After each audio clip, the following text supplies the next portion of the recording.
Hello students, welcoming to this e-learning session of Delta Home. आज का हमारा topic है inheritance and variation.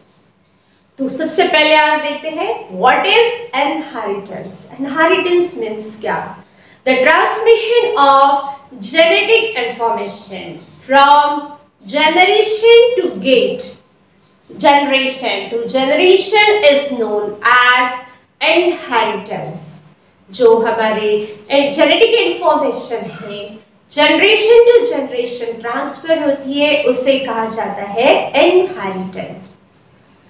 Is investigated and chromosome and observe by the genes were known as. इसके लिए सबसे जो main होता है वर्क करता है इनहेरिटेंस के लिए वो होते हैं जीन्स, जो कि हमारे क्रोमोसोम्स के अंदर होते हैं। अब ये जो साइंटिस्ट ने इसमें प्रूव किया था कि जीन्स कुछ फैक्टर्स होते हैं क्रोमोसोम के इसमें होते हैं, वो अपना कैरेक्टर्स एक्सप्रेस करते हैं। ये इसके लिए जो साइंटिस्ट थे इसके जो नेम है Grigor Mendel, son of pheasant farmer, एक बहुत ही गरीब घर के फार्मर साइंटिस्ट थे। तो पहले स्कूल टीचर थे साइंस के एंड हाई स्कूल टीचर थे और अपने स्कूल के बैकग्राउंड में बैक साइड में जो ग्राउंड अवेलेबल था वहां पे अपने एक्सपेरिमेंट्स करते थे। इनका is born in now Moravia and 1822। Grigor Mendel first gave this occurrence explanations for the mechanism of inheritance by using hybridization technique। उन्होंने वहां पे बहुत सारे हाइब्रिडाइजेशन टेक्निक के इसी से उन्होंने मैकेनिज्म ऑफ इनहेरिटेंस इसकी प्रूफ किया एंड दे इससे बहुत सारे इनहेरिटेंस होने से ऐसे उन्होंने 7 ट्रीज इन गार्डन पी, इसके लिए सिलेक्ट उन्होंने किया था पी, गार्डन पी, जो कि इजीली 3 months आफ्टर 3 months उसका फर्टिलाइजेशन होके क्रॉपिंग देता है। मींस ईयरली उन्हें 4 टाइप्स ऑफ क्रॉपिंग जर्मिनेशन मिलता था, फर्टिलाइजेशन मिलता था, तो अलग अलग वेराइटीज हो सकती थी। इसलिए उन्होंने गार्डन पी को सिलेक्ट किया था जो कि इजीली वो उसके ऊपर एक्सपेरिमेंट कर सके। Now this Mendel postulate his principles of heredity with because of this fundamental laws of heredity, और इसीलिए इनके इस पे जो फंडामेंटल लॉज जो प्रपोज किए थे Correns in 1900 visualize that the traits on such are not inherited physically. और जब मेंडल ने सक्सेसफुली प्रूव किया था उन्हें कुछ लगा कि जो हम एक्सपेरिमेंट्स कर रहे हैं उसकी इसमें सिर्फ ओनली फिजिकल कैरेक्टर्स एक्सप्लेन नहीं हो रहे, तो कुछ जेनेटिकली हो रहे हैं और कुछ something is present in gamete cell. उन्हें ऐसा लगा कि गैमेट सेल में कुछ प्रेजेंट है जो कि ऐसे हाइब्रिडाइजेशन क्यों हो रहा है, क्यों वेराइटीज हो रही है, मींस हम उस गैमेट में कुछ ना कुछ अलग, कुछ डिफरेंट है। वो स्पेशल कैरेक्टर को उन्होंने नेम दिया बाद में फैक्टर्स को, दैट इज जीन्स, जैसे कि हम जीन्स कहते हैं। He proposed that factors are particular in nature. The Mendelian factors are now termed as genes. Now these factors occurs in pairs of parents and segregate। fertilization होने के बाद ये factors जो होते हैं parents के अंदर होते हैं, they are pairing parents and segregate from each other। segregate होने के बाद gamete formation हो जाता है without blending mixing। ये इनका मेंडल्स इनहेरिटेंस था। अब मेंडल के सक्सेस के लिए क्या रीजंस थे, क्यों मेंडल्स के लॉज सक्सेसफुल हुए? सबसे पहला तो पी प्लांट जल्दी जर्मिनेट हो जाता है, जल्दी। उसके बाद 7 कैरेक्टर्स, बहुत सारे वेराइटीज है, जैसे कि देखिए अब डायग्राम है, जैसे कि सीड के वेराइटीज, जैसे सीड राउंड हो सकती है, एलो हो सकती है, inflated, green, wrinkle, constricted, purple, white, axial, tall, short, terminal, ऐसे बहुत सारे वेराइटीज है जिसके हमें अलग अलग वेराइटीज ग्रीन पीस की हमें दिख जाती है, जो कि इजीली हमें पता चल जाता है इसके कैरेक्टर्स के gametic formation and the physically and phenotypic generation. Factors are located on separate chromosome and these factors are transmitted from generation to generation। अब यही होता है इनहेरिटेंस में जो characters generation to generation transfer होते हैं। अब इन्होंने मेंडल्स ने इंट्रोड्यूस किया था concept of dominance and recessive characters. अब जो डोमिनेंट मींस क्या होता है एंड रिसेसिव मींस क्या होता है। सो डोमिनेंट कैरेक्टर्स मींस क्या होता है, अब हम एक स्टेप बाय स्टेप देखेंगे। उन्होंने जो जो पॉइंट्स यूज किए थे जो मेंडल्स लॉ केस में, जैसे कि सबसे पहला हमारा कैरेक्टर्स, कैरेक्टर कैसे होते हैं, जो एक स्पेसिफिक फीचर, जो हमारे प्लांट्स के स्पेसिफिक फीचर हो उसे हम कहते हैं कैरेक्टर। जैसे कि एग्जांपल है हाइट ऑफ द स्टेम। अब हाइट क्या होती है, टॉल होती है या शॉर्ट होती है, दो ही हो सकती है। सो उन्होंने पहले क्या किया, टॉल एंड शॉर्ट के लिए लिया, तो ट्रेड उसका क्या करेंगे, टॉल के लिए टी ले लिया, डॉफ जो शॉर्ट प्लांट्स है डॉग बोलते हैं उसके लिए उन्होंने अजम एस ना करती हूँ क्या लिया, स्मॉल टी, ताकि हमें उसके कैरेक्टर्स पता चले। तो capital T means dominant character and small T is a recessive character. अब इसके बाद उन्होंने अलग अलग फैक्टर्स यूज किए, अलग अलग फैक्टर्स डिटरमाइन क्या करता है, जेनेटिकली कैरेक्टर्स, वो ऑर्गेनिज्म की जेनेटिकल कैरेक्टर्स को कहा जाता है फैक्टर। उसके बाद आता है gene. Gene is a particular segment of DNA. DNA का एक पर्टिकुलर सेगमेंट जो होता है उसे हम कहते हैं जीन, एंड वही रिस्पॉन्सिबल होता है हमारे कैरेक्टर्स को एक्सप्रेस करने के लिए, for the inheritance and expression of that characters. जो हमारे कैरेक्टर्स होते हैं वो एक्सप्रेस करने के लिए जीन बहुत बड़ा रोल करता है। अब इसके बाद का कैरेक्टर्स जो नेक्स्ट है points that is termed as alleles या allelomorphs। जब two or more alternative forms of given gene are called alleles of each other।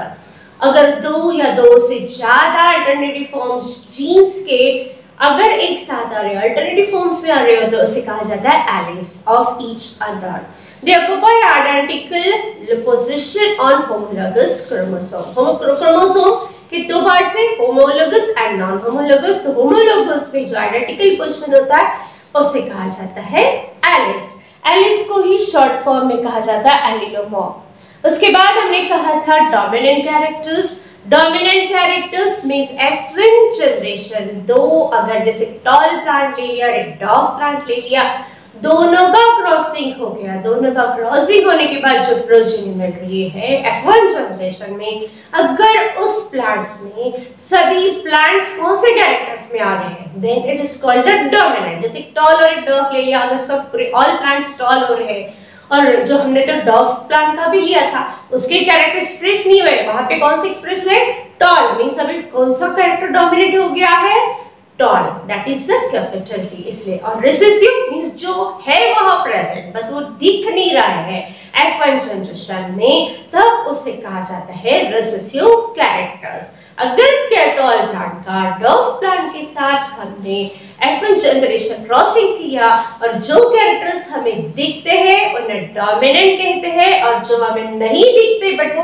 Present होते हैं उन्हें कहा जाता है रिसेसिव कैरेक्टर्स। यहाँ तक आपको सबको समझ गया, वेरी गुड। नाउ उसके बाद देखते हैं हम next characters, that is now the phenotype. Phenotype means क्या होता है, हमारा फिजिकल अपीयरेंस। जैसे कोई प्लांट्स व्हाइट कलर फ्लावर्स उसके व्हाइट हो, रेड हो, पिंक हो, टॉल है, शॉर्ट हो, क्या हो गया, बाहरी जो हमारी जो रूपरेखा है उसे कहा जाता है फिनोटाइप। जैसे कि हम काले हैं, गोरे हैं, जैसे आप में पिंक दिख रहे हैं, ऐसा व्हाटएवर, ये हमारे कैरेक्टर क्या हो गए, फिनोटाइप, जो हमें दिख रहे हैं। लेकिन और दूसरे कैरेक्टर होते हैं जो हमें नहीं दिख रहे बट वो प्रेजेंट होते हैं, उन्हें कहा जाता है जीनोटाइप कैरेक्टर्स। जैसे कि प्लांट्स का हमने टॉल डॉग कह दिया, हमें दिखाई दिया वो प्लांट टॉल है या डॉग है, लेकिन जीनोटाइप कैसे एक्सप्रेस करते हैं, वो प्लांट टॉल तो है लेकिन उसके अंदर जीन्स जो है वो डॉग के भी हो, तो उसे ये कैसे पता चलता है, हमें जीनोटाइप कैरेक्टर की वजह से। जैसे कि अगर प्योर प्लांट टॉल हो तो उसे कैपिटल टी एक्सप्रेस करेंगे, या अगर वो प्योर डॉग होगा तो स्मॉल टी एक्सप्रेस करेंगे इन अ जेनेटिक फॉर्म। लेकिन अगर वो मिक्स है, टॉल तो दिख रहा है लेकिन उसके जेनेटिक फॉर्म अलग है, तो उसका फॉर्मेशन आएगा कैपिटल टी स्मॉल टी। अब इसी के आधार पे हम उसे होमोज़ाइगस या प्योर लाइन कैरेक्टर्स कहते हैं। अगर कैपिटल टी में सो प्योर टॉल है, स्मॉल टी अगर आ रहा है तो प्योर डॉफ है। तो ऐसे प्लांट्स के कैरेक्टर्स को कहा जाता है होमोजाइगस या प्योर लाइन कैरेक्टर्स या प्योर लाइन ट्रेट्स। लेकिन दूसरा और एक है जैसे कि दोनों अगर मिक्स हो, कैपिटल टी स्मॉल टी, दिख रहा है प्लांट टॉल है लेकिन उसके अंदर कैरेक्टर क्या है, capital T small T, genes चीजें डिफरेंट है। तो क्या हो गया, डिफरेंट होगी तो हमें से क्या मिलेंगे, हेट्रोजाइगस। तो दूसरा कैरेक्टर है हेट्रोजाइगस, जो कि दिख कुछ और रहा है और अंदर से होता कुछ है, उसे कहा जाता है हेट्रोजाइगस। जिसमें कैरेक्टर दो जीन्स, दो अलग अलग जीन्स एक साथ आ जाते हैं, उसे कहा जाता है हेट्रोजाइगस। और इसी के आधार पे हम हाइब्रिडाइजेशन करते हैं। दैट इज अगर पहला हाइब्रिडाइजेशन होता है एक ही कैरेक्टर का हो रहा है तो उसे कहा जाता है मोनोहाइब्रिड, और दो कैरेक्टर्स का अगर हो जाता है तो डाइहाइब्रिड। अब मोनोहाइब्रिड डाइहाइब्रिड क्या होता है, अब मोनोहाइब्रिड में हमने कहा एक ही कैरेक्टर्स, अब जब एक ही कैरेक्टर्स का अगर उसका हाइब्रिडाइजेशन हो तो उसमें हमें प्योर लाइन कैरेक्टर्स मिलते हैं। तो सबसे पहले जो जनरेशन मिलता है, सबसे पहले क्रॉसिंग करने के बाद उसे कहा जाता है F1 जनरेशन। अब हम मोनोहाइब्रिड को थोड़ा डायग्राम के साथ एक्सप्लेन करते हैं ताकि आप सबको अच्छे से समझ जाए। देखिए डायग्राम में आप मोनोहाइब्रिड के लिए, मोनोहाइब्रिड में हमने एक कैरेक्टर सिलेक्ट किया है, that is now the capital T. For tall के लिए, टॉल के लिए हमने लिए है कैपिटल टी फेनोटाइप कैरेक्टर्स देखिए, और डॉफ के लिए लिया है हमने स्मॉल टी। ओके, याद है, ठीक है, हमने सेलेक्ट किया, जीन्स ले लिया उसके कैपिटल टी एंड डॉग के लिए लिया हमने स्मॉल टी। अब इसमें से गैमेट कौन सा सिलेक्ट होंगे, दोनों कैपिटल टी एक ही गैमेट सिलेक्ट होगा, दैट इज कैपिटल टी, और डॉग के लिए होगा स्मॉल टी ओनली। अगर वो मिक्स होते, जैसे कैपिटल टी स्मॉल टी अगर होता है तो सेपरेट हो जाते गैमेट, मींस कैपिटल टी भी लेता स्मॉल टी भी लेता, लेकिन यहाँ पे कैसे है, होमोजाइगस है, इसलिए एक ही गैमेट सिलेक्ट होगा, दैट इज कैपिटल टी, और डॉग के साइड में ओनली स्मॉल टी। अब इन दोनों का first one first phenyl generation होगा, मींस F1 जनरेशन, दोनों मिक्स हो जाएंगे तो फिर क्या प्रोड्यूस हो रहा है हमें, capital T into small T, that is capital T small T. सभी प्लांट्स हमारे क्या हो जाएंगे, टॉल दिखेंगे, लेकिन जीनोटिपिकली टॉल है क्या वो, नो, हेट्रोजीनियस है, मिक्स है ना, that is capital T small T. लेकिन सभी दिखते वक्त हमें प्लांट्स दिखेंगे किसे, टॉल, दैट इज व्हाई और tall is a dominant character. अब इसका क्या करेंगे, सेल्फ पॉलिनेशन करेंगे, दैट इज अ सेल्फिंग कहते हैं, selfing of F1 generation, self pollination होगा उसका, फिर से उसके गैमेट सेपरेट होंगे।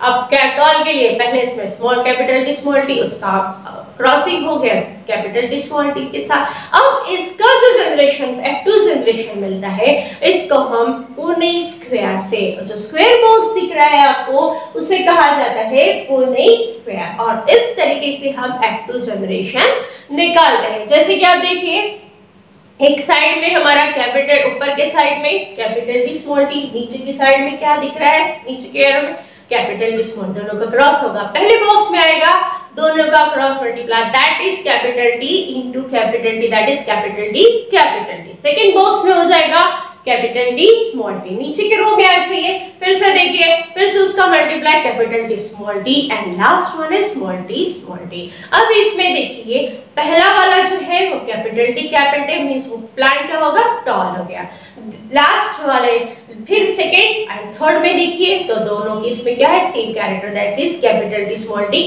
टी स्मॉल टी मींस ये प्लांट्स क्या टॉल है, लेकिन जीन्स इसके डिफरेंट है, मींस ये हेट्रोजाइगस है, और लास्ट वाला है स्मॉल टी मींस ये प्लांट डॉग है एंड प्योर लाइन कैरेक्टर्स है। तो अभी फिनोटिपिकली हमें प्लांट्स कैसे दिख रहे हैं, वो पहला वाला टॉल है, सेकेंड भी टॉल रहेगा, थर्ड भी टॉल रहेगा, okay? Dominant character is your the tall, so 3 plants हमारे टॉल हो जाएंगे और 1 प्लांट इज डॉग हो जाएगा। तो फिनोटिपिकली हमें देखेंगे कि 3:1 रेशियो, क्योंकि हमारे 3 plants tall and 1 plant is yes dog. तो हमें, लेकिन जेनेटिपिकली 3:1 हुआ क्या, नो मैन नहीं, क्यों, क्योंकि पहले वाले का जीन सिर्फ एक ही है 1, दूसरा एंड थर्ड का जीन सेम है, दैट इज 1:2, कितना हो गया 2, सो 1:2, 2:2, लास्ट वाला लीजिए दैट इज 1, तो जीनोटाइपिक रेशियो हो जाएगा 1:2:1, वेरी गुड।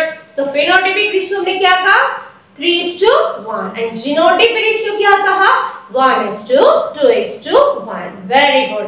अब देखिए इसमें हमारे back cross and test cross होते हैं जो कि प्रूव करने के लिए होते हैं। जैसे हमने F1 जनरेशन किया, F1 जनरेशन में F1 अगर टॉल हो गया, उसका अगर हम क्रॉसिंग करते हैं प्योर टॉल या प्योर रिसेसिव के साथ, तो उस क्रॉसिंग को कहा जाता है back cross. If a cross of F1 progeny with any one of the parents, example is now F1 tall into pure tall, then or F1 tall into pure dwarf, then this cross is called now the back cross. तो F1 tall यानी F1 tall में सब क्या आ जाएंगे capital T small t, और उसके साथ हम प्योर टॉल कर रहे हैं means capital T capital T, तो ये क्रॉस का जो आंसर आएगा उसे कहा जाता है बैक क्रॉस, या फिर F1 tall plus capital T small t, इसका क्रॉसिंग कहते हैं स्मॉल t, इसे भी बैक क्रॉस कहा जाता है। ये हो गई डेफिनेशन आपकी बैक क्रॉस, पूछा जाता है लॉ ऑफ बैक क्रॉस आगे। And next to that test cross. Test cross क्या करते हैं, it is the cross of F1 progeny with homozygous recessive parents, example is F1 tall into pure dwarf। यहाँ पे बहुत जरूरी है टेस्ट क्रॉस के लिए प्योर डॉग होना बहुत जरूरी है, तभी वो टेस्ट क्रॉस कर सकता है। That is F1 tall with capital T into is a cross of pure dwarf is small t। तो ये टेस्ट हम यूज करते हैं the homozygous, it is used to test the homozygous या हेटेरोजाइगस नेचर जो होगा हाइब्रिड का उसके लिए, and it is also the kind of this back cross, but test cross के लिए बहुत जरूरी है recessive characters, and back cross के लिए दोनों से भी हम कर सकते हैं, दैट इज प्योर डॉग या प्योर टॉल से। अब देखिए इसके बाद हम सेकंड देखेंगे दैट इज डायहाइब्रिड क्रॉस। हमने मोनोहाइब्रिड तो देख लिया, मोनोहाइब्रिड का अच्छे से समझ में गया। अब दूसरा क्रॉस होता है dihybrid cross, a cross between parents differing in two heritable traits is called the dihybrid cross. Dihybrid cross किसे कहा जाता है, a cross between parents differing in two heritable traits, उसे कहा जाता है dihybrid cross। Example, the cross of pure tall round seeded plant with dwarf wrinkle seeded plant। अब हम क्या कर रहे हैं, दो कैरेक्टर्स ले रहे हैं, पहला कौन सा ले रहे हैं, एक राउंड और दूसरा एक टॉल और दूसरा राउंड, ये दोनों कैरेक्टर्स ले रहे हैं। किसके साथ कर रहे हैं, टॉल का अपोजिट होता है डॉग, राउंड का होता है wrinkle। तो इसके पहले मोनोहाइब्रिड में क्या लिया हमने, एक ही कैरेक्टर लिया था दैट इज टॉल, उसके अपोजिट हमने रिसेसिव कैरेक्टर लिया था डॉग। यहाँ पे डाई कहा मींस दो कैरेक्टर्स लेंगे, मींस टॉल राउंड, उसका क्रॉसिंग करेंगे डॉग wrinkle के साथ। अब आप थोड़ा सा चार्ट देख लेंगे, उससे हमें अच्छे से पता चल जाएगा। देखिए फेनोटाइप रेशियो क्या होगा डायहाइब्रिड के लिए, राउंड येलो सीड्स है, इसके हमने wrinkle ग्रीन साउंड्स अगर ले लिया, फेनोटाइप राउंड हमने अभी यहाँ पे दूसरे के एग्जांपल दूसरे तरीके से लेते हैं, जाके फेनोटाइप में सीड्स का लेते हैं round seed and yellow seeds, and अगर इसके क्रॉसिंग में वो राउंड का ऑपोजिट होता है wrinkle एंड येलो सीड्स के ऑपोजिट में होता है रिसेसिव कैरेक्टर्स ग्रीन सीड। तो राउंड के लिए हम ले रहे हैं कैपिटल R एंड येलो के लिए ले रहे हैं Y, कैपिटल Y। तो उसके जो रिसेसिव कैरेक्टर्स उसके स्मॉल लेटर ही लेने पड़ते हैं, फिर वहां का उसका इनिशियल यूज नहीं करते हैं। राउंड के लिए हमने कैपिटल R एंड येलो के लिए कैपिटल Y सेलेक्ट कर लिया है, तो रिसेसिव कैरेक्टर में हो जाएंगे small r, small y, small y। Gamete निकालेंगे इसके, अभी देखिए इसके दो वेराइटीज है, इसलिए दो गैमेट दैट इज राउंड का capital R Y capital R and yellow का Y आगे नीचे, एंड wrinkle में small r small y small letter में आएगा। अब ये F1 जनरेशन क्या हो जाएगा, इसका मिक्स। F1 जनरेशन अगर इसका मिक्स हो गया तो फिर क्या होगा, दोनों चारों कैरेक्टर्स क्या आ जाएंगे same, that is now capital R small r capital Y small y। इस तरीके से हमारे पूरी सीड्स कैसे हो जाएंगे, राउंड येलो सीड। दिखते वक्त फेनोटाइप रेशियो हमारे क्या दिखेंगे, सभी प्लांट्स के सीड्स कैसे दिखेंगे, राउंड एलो, लेकिन जीनोटिपिकली दे आर डिफरेंट। ये हमें कैसे एक्सप्रेस होगा, F2 जनरेशन में। तो पहले हम इसका क्या करेंगे, सेल्फ पोलिनेशन।